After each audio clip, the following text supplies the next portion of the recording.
मायरा नाम की एक लड़की थी जिसको नई नई चीज जानने का बहुत शौक था।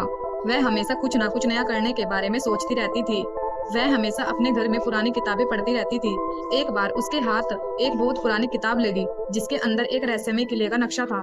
मायरा ने उस रहस्यमय किले को खोजने की ठानी और वह उसको खोजने के लिए निकल पड़ी। वह एक लंबे सफर पर चल पड़ी। उसने कुछ अपने जादुई दोस्तों को अपने साथ लिया। वह जंगल के रास्ते जा रही थी। जैसे जैसे वह आगे बढ़ती गई वैसे ही उसे अजीब सी चीखें सुनाई देने लगी, परंतु वह बिना डरे और बिना थके आगे बढ़ती गई और नक्शे में देखती रही कि वह किला और कितनी दूरी पर है।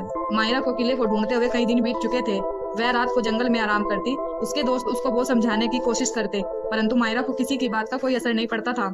उसके दोस्तों ने उसको बहुत समझाया कि अब हमें किले के अंदर नहीं जाना चाहिए, क्या पता उस किले में कोई डरावनी चीज हो, लेकिन मायरा को अपने दोस्तों की बातों का कोई फर्क नहीं पड़ रहा था। मायरा तो बस नक्शे को देखने में लगी थी। उसने किसी की बात नहीं सुनी। वह उस किले के अंदर जाने के लिए पूरे तरीके से तैयार थी। किले को ढूंढते हुए बहुत दिन बीत चुके थे। मायरा ने उस किले की खोज में जंगल में कई रातें बिताई और एक दिन वह आ ही गया। जब वह उस किले के पास गई, उसने बाहर से वह किला देखा तो उसको वह किला देखने में डरावना लगा, परंतु वह बिना डरे उस किले के अंदर गई। किले के अंदर जाते ही उसने देखा एक हीरा बहुत चमक रहा है। जैसे ही उसने उस हीरे को छुआ, उसमें से एक अजीब सी रोशनी निकली।